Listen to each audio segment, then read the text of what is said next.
We farmed this land for many years, drilled and planted different crops here.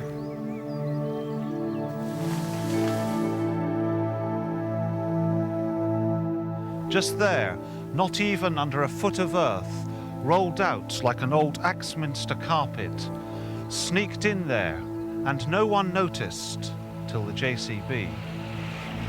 Well, George was digging back on his digger and just pulled back the bucket and found all these little bits and pieces of mosaic. So he came in to see us, didn't he? Yeah. And he said, you better come and have a look at this. And of course it was like 5 o'clock in the evening, so it was getting pretty dark. So we didn't do much that evening, and then the next day we pondered on what to do, covered up, not say anything, or to call in the county archaeologist. Next morning we came out with a shovel and just going on like this, and just like going on a main road, which way you went, we found more mosaic. It just kept on going, really. We ended up eventually getting through to the Osborne family, and it's largely thanks to them then saying, yeah, there have been some pieces of tesserae from the ground, and there's a good number of pieces. We think you ought to come and have a look. So next day, we tried to arrange for Alan Graham, local archaeologist, who's literally only a mile up the road, to go out and have a look for us. The Osbornes, who were the owners of the land there, had cleaned up an area, I suppose about the size of this table, about a metre square, very carefully with, they cleaned the soil off and washed it. So that was all I could see. Immediately what I thought was, well, how big is this mosaic? So I did a bit of simple scraping in those patches, because most of the topsoil was off, and realised that it was going beyond the edges of their excavation and was covering anything up to 20 metres square. Well, that first day when we found it ourselves, the colours were so bright and vivid, the blues and everything. I just think as the air got to it, you never saw those colours again, but maybe it's just excitement of finding it, I don't know. Well, I talked with them and said to them, yes, it's definitely Roman mosaic pavement of exceptional quality. The colours were quite startling. The initially clean mosaic was beautiful.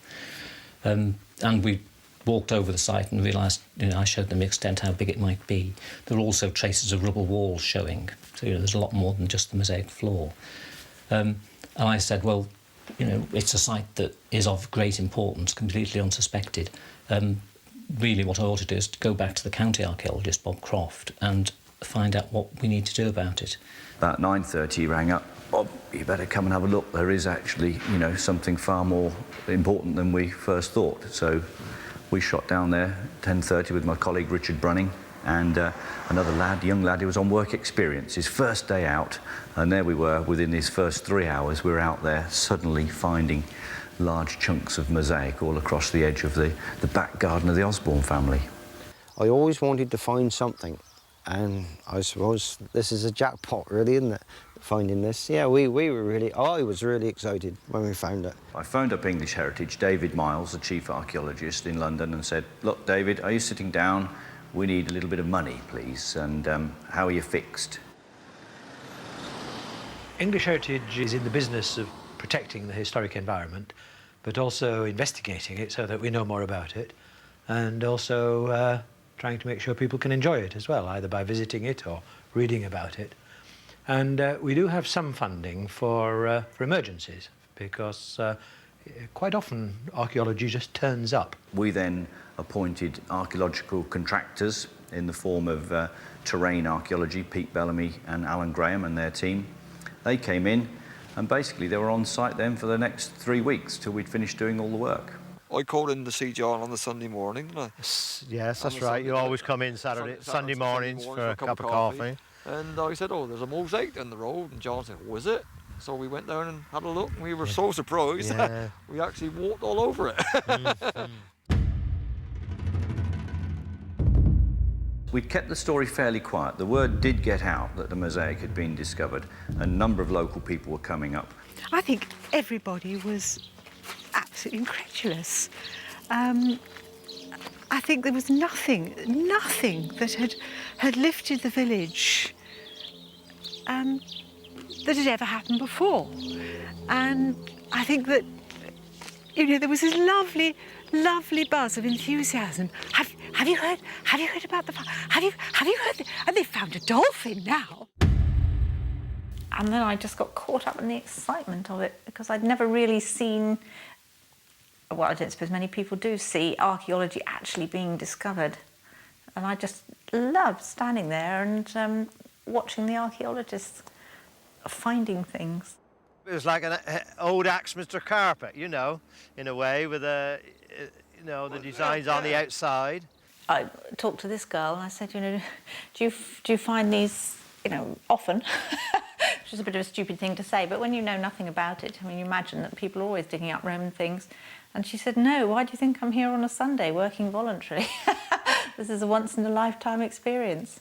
And that really made me realise how special it was. When I arrived at Lopen, it was a sea of mud. And although there were reports of a mosaic being there, it was so covered in slurry that one could hardly see it. We cleaned the mosaics, the two visible mosaics, the corridor and the big room. There were other rooms in the building, and it looks as if in the mid-4th century there was a major rebuilding of it, and I think that suggests to me that the room the mosaic was in was built for that room. They rebuilt the building and floored it with mosaics. We wanted to establish what kind of building this mosaic was in. So our geophysics team, who are based at the Centre for Archaeology in Portsmouth, they came along. What we wanted to do is to see if we could actually get the plan of the Roman villa in order to see where the mosaic was in relation to the building, and of course how big the building was, because Roman villas can be massive. Unfortunately, it didn't work because the Lopen site's very low lying, the soils are quite clayey and they're quite damp, and that's the worst possible conditions for geophysics. So we still don't know the exact size and shape and plan of the Roman villa at Lopen. It was recorded in two ways. Traditional method, which is the archaeological survey planning at 1:20 scale, and Dr. David Neal and Steve Kosh came down to record the geometric patterns, and they worked out the whole geometry, and they did a wonderful job on that, and that work will be published later this year. But in addition to that, because of the help and involvement of English Heritage, who'd already done the geophysical survey, they then came in with the photogrammetric team from York, based in York under the guidance of Paul Bryan, which is basically setting up a camera on a tripod, and then overlapping photographs are then taken of the mosaic. Then that material is taken on board, digitally scanned in, and a huge photogrammetric, properly measured and accurately worked out image is then retrieved, which is done on the computer. The man from Taunton said that there was one found exactly like it in London. And I suppose he said they went around with a book showing the people the patterns they wanted, you know, just like a carpet salesman. But I don't know if it worked like that, but that's what he said. In order to date things properly, ideally you dig through them and you're looking for dating of the layers below the floor. But with this particular example, the pattern, the geometric design is virtually identical to one in London. Now this is the design as a Lopen mosaic should have been. You recognise this corner is almost identical. Yes, it is, yes, and the pattern. And of course, here we have the same canthoi in similar panels in the angles here and here. In the same frame. Yes. And this feature here, this lozenge, is on the Lopen mosaic, as is this and this. We were lucky as the sort of time went on, the weather improved, and it was very late in the year, so the sun was extremely low. That's the photograph, the close-up photograph I took with a longer lens. And the first time I printed that, I was just absolutely thrilled when it came out of the developing tray, because I wasn't terribly hopeful that black and white was going to add anything to the picture, and the mosaic is about colour, really. But this picture to me is just, well, I prefer it to all the colour ones I've seen, because you can see the design and the pattern so clearly. Here's a piece of tesserae from Lopen. And we have a look at its characteristics, its thickness, its colour, its roughness, its texture and so on. how it fractures, we can then compare it with actual rocks in quarries. Now this particular one is very similar to a piece of rock I got from Charlton Mackerel, and the colour, thickness, texture and so on, very, very similar indeed. Here we are in the quarry itself, but lower down are some thin, plainer beds, and this is probably where the tesserae came from. Actually, what was particularly interesting is that this porticus, you came along the porticus, and then you came into the northern part of the mosaic room, and there in front of you was the alcove. Yes. That was a very interesting point about this mosaic is and the room, is that it had effectively 3 units. This was the threshold. You came across this mosaic, which is essentially an arrangement of octagons, and facing you was this alcove. On your left-hand side, on your right-hand side as you came in, was the room was expanded to the area that covered by this square mosaic. And the 2 areas of the room were separated by what we call responds, small projecting walls, one here, another one just here. So the mosaicist, when they started their work, put in a very neat border arranged at a precise width around the walls, and then laid this arrangement of intersecting interlaced squares. But unfortunately, the mosaicist made a major error in the layout. But this is where he started, and as he worked in this direction, he realised that he made a mistake and then started to distort and squeeze in the patterns in order to get it within the limits that he had imposed upon himself. The scheme of interlaced squares has almost become a scheme of interlaced rectangles. And this should originally have been at the centre of the floor. That's right. It's slightly off-centre. It's a saltire design in the shape of a St Andrew's cross. And in the arms you have these peculiar little what we call pelter urns, sort of a cross between an urn and a plant form.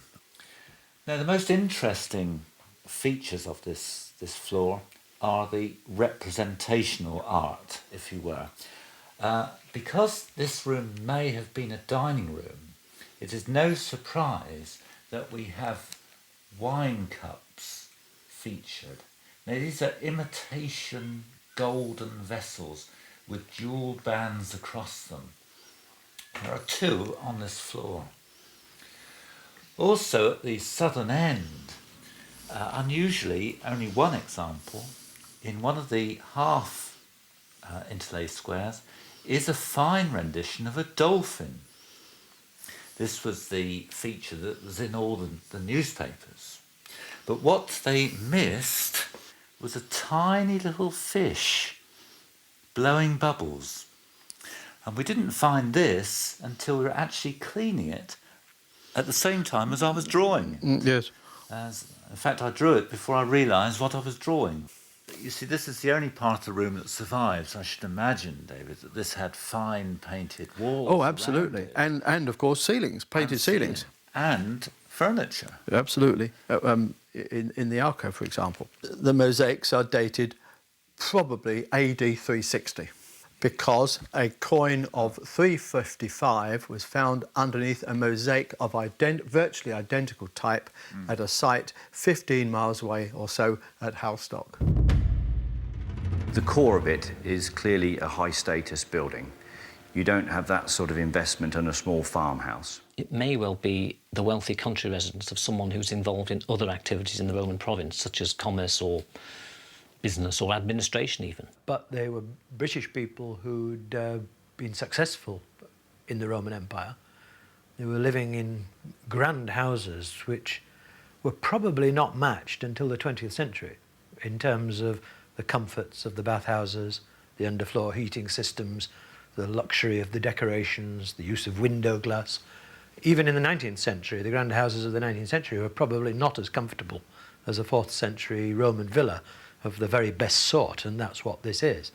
So it's a major piece of real estate, and the family that lived in it would have been very wealthy. What the mosaic really shows us, though, is that in spite of the fact that they were British and living in Somerset, they had aspirations to be educated Romans. And so the floor is actually telling visitors, it's telling people who came to the site that we're a rich, well-educated and sophisticated family. We identify with being Roman, and we're spending a lot of our money on a mosaic like this in order to show you that we really are somebody. It's a ceremonial room. You would have had formal dinners and not so formal dinners. You may also have given audiences to people on your estate in this room, so it might have had a administrative or business function as well. Again, it's designed to impress your visitors with your importance. Unfortunately, of course, shortly after this mosaic was built, or at least maybe a century after this mosaic was built, it all collapsed. And somewhere around about 400 to 450, the whole system just really goes to pot. And you could no longer maintain a villa. And that's partly because your market economy's gone, but also with that, so go all the craftsmen. So the people who would have maintained your central heating system, who would have made your window glass or have built mosaics, they disappear. And so the farming still continues, of course, because people still have to eat. But what you then get in the 5th century is a reversion to a kind of peasant economy. The villa would be abandoned to gradually fall down, and people would rob it. They no doubt would have looted it to a certain extent, or used the stone for building material elsewhere. I think that is basically the fate of an awful lot of the Roman ruins, is they are plundered for stone and the sites are levelled. They even go as far as taking out the foundations. So you get trenches where the walls were, all the stone's gone. Mosaic floors are not really reusable, so they were just left. I was genuinely surprised, really, to see something suddenly appearing on the edge of the village like that. It's also the finest mosaic I've ever seen appear during my career in the last 30 years. And I mean, I'm a specialist in Roman archaeology, but I've never seen a mosaic as fine as that before. I suppose we did 2 weeks' work before the official publicity launch of the find. The local press picked it up, the national press picked it up, and Alan kneeling down, troweling the dolphin. That picture went all across the world. It's put Lopen on the map, really. It's given Lopen a name at last. I was amazed at the interest that it generated. The crowds were tremendous. Unbelievable. Never seen so many cars in Lopen ever in my life. But Ben's father's over 80, or 80 the other day, and he'd never seen anything in Lopen like he told me. Last weekend it was absolute chaos. There was just people everywhere, people coming across the hedges, across the fields. Something like 3,500 people visited the site every day. It was 10 deep on the edge of the trenches all day. We won an award for the best find of the year. Yeah, it was great. It was absolutely fantastic to find it. It's just wonderful to be able to talk to people about archaeology when you've got something like that to show them. To have it under your feet, there's no better time to tell people about archaeology. Archaeologists can go through their entire careers without seeing something as great as the Lopen mosaic, you know, so it's a privilege to be there when it turns up. It's a classic, unexpected discovery. It's significant, isn't it? It's just very exciting and very beautiful. It's a wonderful piece of provincial art. You know, on that basis alone, it's an exciting, wonderful discovery. But I think it also is a reminder and a pointer to the complexity of the past of Britain that we'd all live in.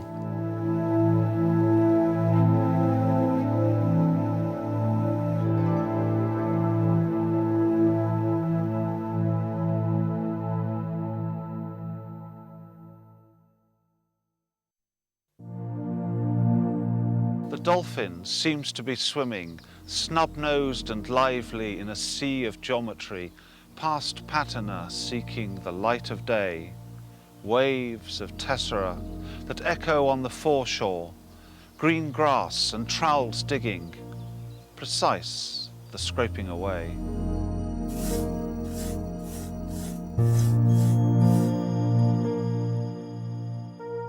It was really a kitchen table conversation. And Nick Dernan, who subsequently did the work on it because he's a sculptor conservator. And it was, well, I wonder if there's any way of there being something that can be kept hopefully within the village, but certainly very locally, that would remind us clearly of these 3 incredible weeks. The other thing that seemed to be very important was that for those people who were able to see it, it would probably stay fresh in their memories for a long time. But there were an awful lot of people who didn't have the opportunity to see it in those 3 weeks. So for them, there was nothing real. There was the tale that it had happened, but there was nothing that actually said, this was in Lopen. And so it became apparent that it would be useful to have something that was tangible and touchable. And from there, the idea of reconstructing part of it was born.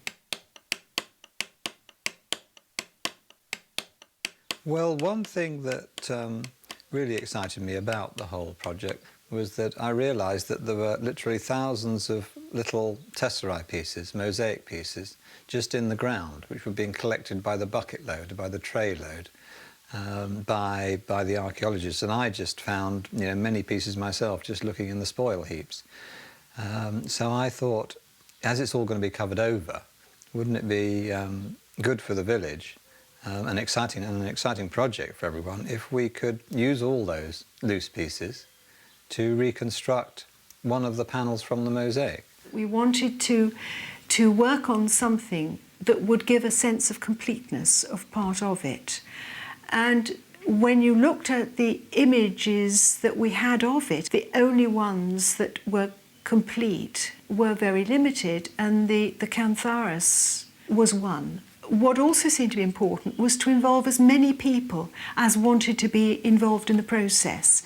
So in fact, you know, there's quite a bit of movement there. Each tessera, in theory, you've got nice geometrical squares. Each tessera is a different size. So you see how that affects the regularity of it. So we started off by launching the project when the funding first came through, of having a tessera sorting weekend, and we called it a 1400-year-old jigsaw. The sizes we want are these smaller ones here, that size. The major sort of initial task was sorting out all these pieces and trying to find out whether we had enough.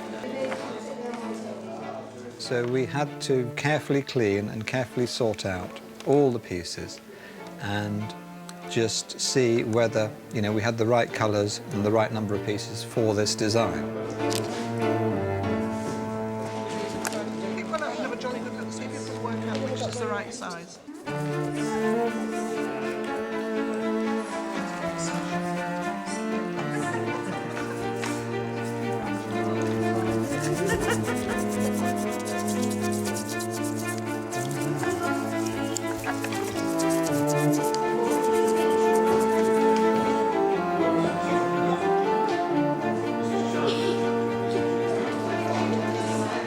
We worked by having a drawing done of the Cantharis and getting people to try and match the shape and size onto this drawing and building it up that way.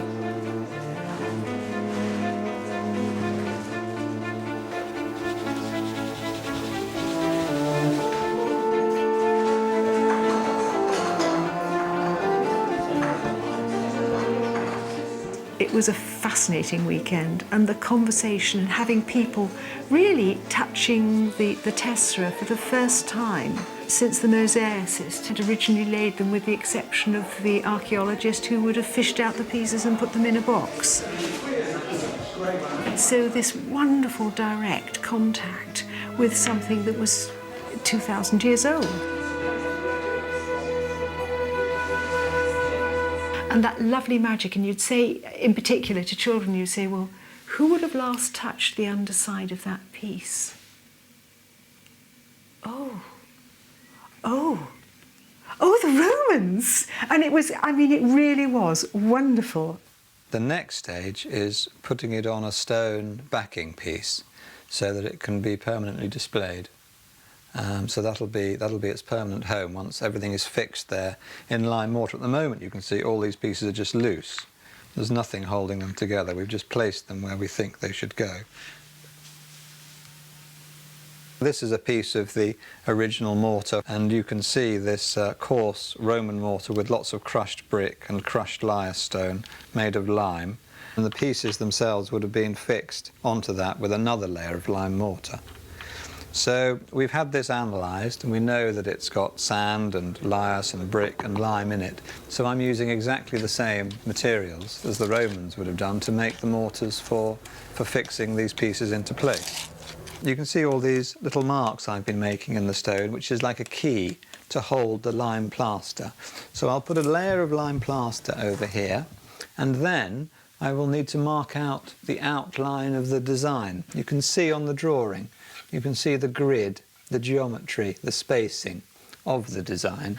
So I shall, on top of my first layer of plaster, mark out these lines as a guide for when we come to place the tesserae in place.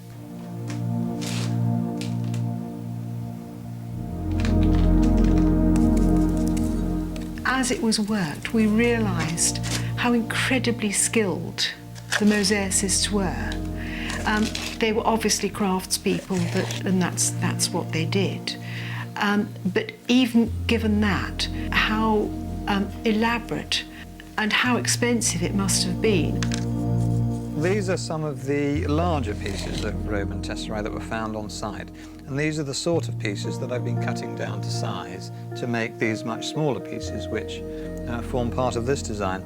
And when you look closely at these pieces of Roman tesserae, you can see that obviously a piece has got several faces to it. This is the worn face. This is the side that would have been walked on in Roman times. But the other faces, you see, are quite rough, and they've got remnants of lime mortar, so that this stone would have been squeezed into the mortar, and you can see the remains of the Roman mortar all around the outside. It's very hard to make an exact cube from a piece of lyre stone. It just doesn't cut very neatly. You don't saw it, you actually hit it with a hammer and chisel.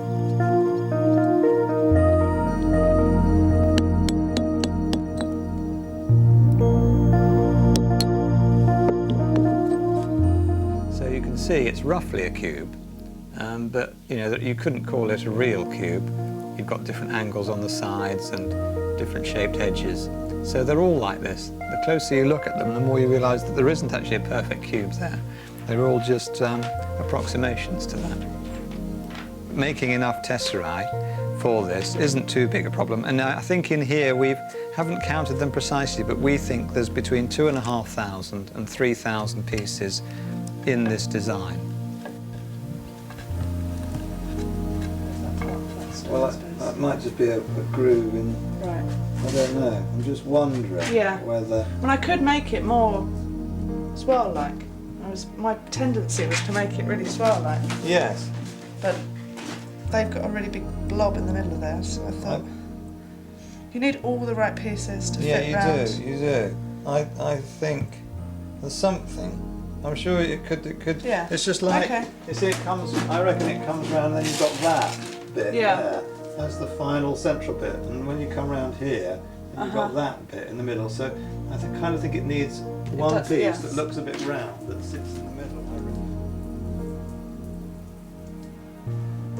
It did look as if somebody was on the outside probably cutting the pieces of tesserae and passing them through to the person that was actually working on them on the inside, because they found some little heaps of cut but unwalked stone on the outside of the wall. And this gives a sort of human dimension to this beautiful, beautiful design. There would have been master craftsmen who came up with the designs, had pattern books, could do all the drawing, and were running the whole project. And then you would have various levels of craftsmen.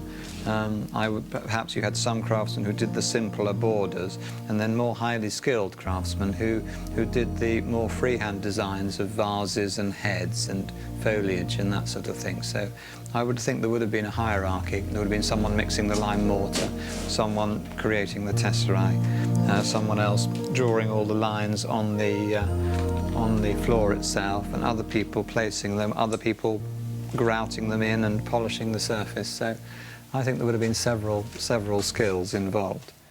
You do. Yep. Done. So this is a little bit like a conservation job with a difference, because obviously one's conserving the original material but putting it together in a new way and solving the problems, trying to work out how the Romans did it and what the right techniques are to use for it, does have a creative aspect to it. We'll be the ones that put it in the back. I suppose there's two aspects that I really enjoy. One is handling the Roman material, knowing that these stones were all Roman stones and were once in the floor. And secondly is learning all the techniques that the Romans would have used.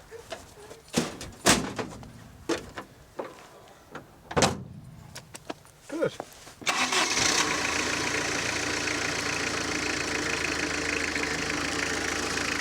Touching the tessera and feeling the angular underfaces and that smoothed face, and that could only have been smoothed by feet. That was the thing that made me feel as if I was in direct contact with the predecessors of this village. All I want to say is that none of this could have been possible if it hadn't been for the grant that we were given by the Countryside Agency and the Local Heritage Initiative. So it was just wonderful that they decided to support this project. So right, get at brushing, and you can reveal. What is it, Alex? There you go.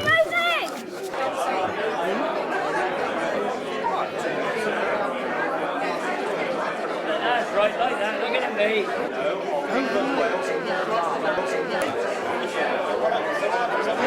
I thought it was actually going to be solid piece.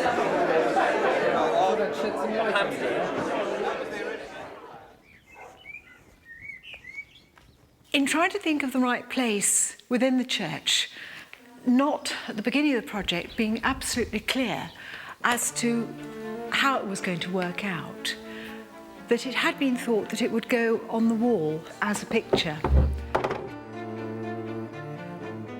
But then it seemed to make much more sense for it to be on the floor.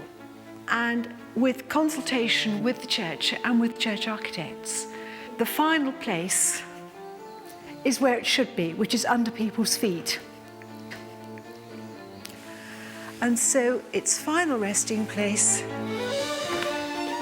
is going to be here. So when you see it next time, you too will be able to walk on it, just as your predecessors did 2,000 years ago. Watch the second step.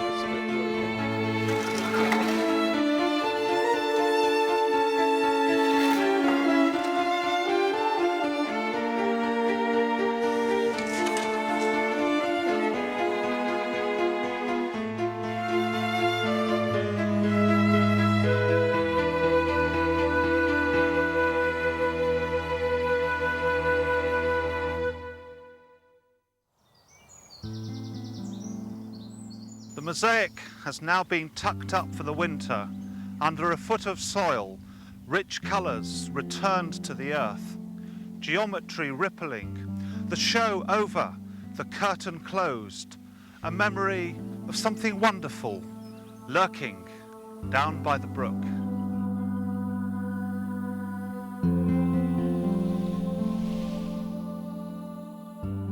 Well, there came a point we'd done all that we could do in terms of cleaning and exposing the remains that were there. We then obviously had to do detailed records of it all. Walls and the trenches and ditches and things were recorded by the archaeologists, myself and my team. The actual floor itself was recorded in lots of ways by drawing, photography, and a very detailed photogrammetric survey, a sort of mosaic of photographs done by English Heritage. But then the question did arise, what to do next?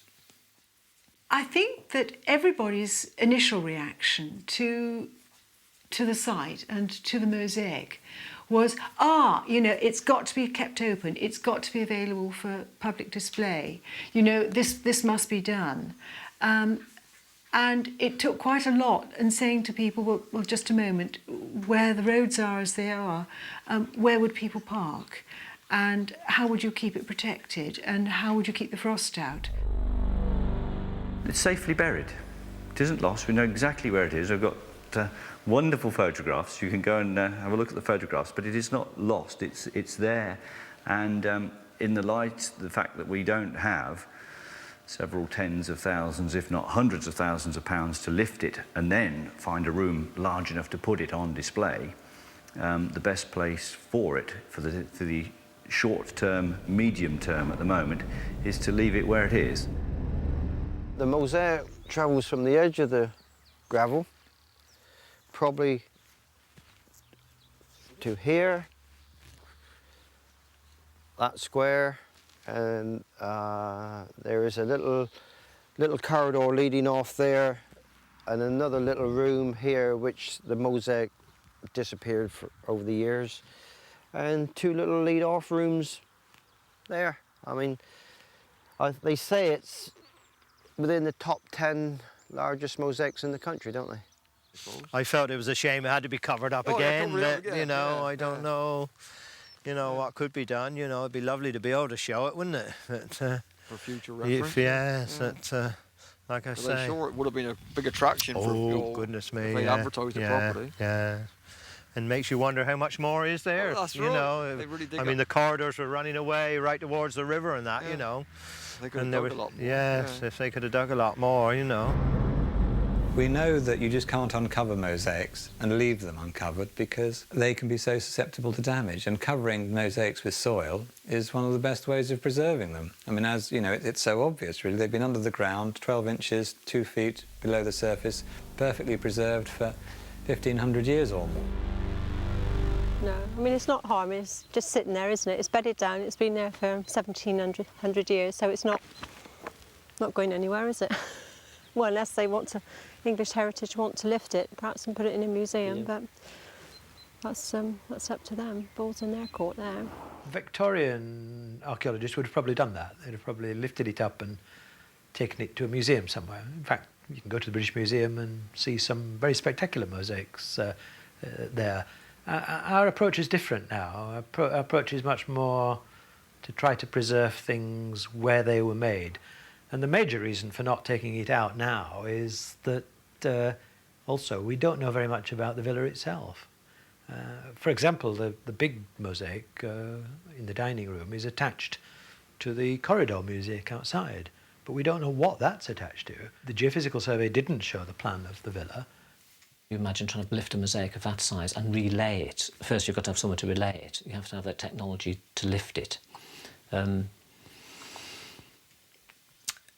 there is the beginning of a feeling that preservation in situ is better because then it's still part of the building to which it belongs. You know, a mosaic pavement laid in the British Museum or relayed in the British Museum or, say, Taunton Museum, although visible to the public, is divorced from its context. But at the moment, it would be a bit like pulling somebody's tooth out without being able to see the face, if you see what I mean. It would leave a kind of gaping hole in a building that we don't understand. And at the moment, it's perfectly safe and stable where it is. And so, from a conservation point of view, it's better, we felt, to leave it where it had been laid, because we'd rather see it as part of that building rather than take it out and make it into something more like a picture on a wall. I think it was staying under here, actually. I think it's the best place for it, really. Because it takes mega money to bring it open again. It's got to have heating and glass over the top and everything. So I've been told. It's just a big, vast area, really, to uncover. The truth of the matter is that when mosaics have been found in the past and cover buildings have been put over them, there is enormous enthusiasm at first for these discoveries, but then that enthusiasm wanes. The buildings then cease to become popular, they become problems. Yeah, I think it's probably priceless, but worthless, isn't it? I mean, it's a one hell of a thing to have, but on the other hand, it's worth nothing, really. What we now know about the Lopen site, what we now know about its context and position, I'm reasonably happy that it can stay where it is. Buried, it's safe, it's in the garden, The long-term protection, I think English Heritage need to get that in hand. We can negotiate about significance and extent and all that, but I think it is of sufficient importance to become a nationally important scheduled monument, and quite happy to leave it where it is. What would be useful would be to put in some more evaluation trenches to try to find out how big the villa is, where it runs. It may run under some of the modern buildings, of course, but how extensive it is, see if we can get the plan, and also because it's highly likely there'd be more mosaics there, because an owner of this kind of wealth usually has a few. I'd love to see it again. Whether we will, I don't know. I don't think we'll ever will, but it's there.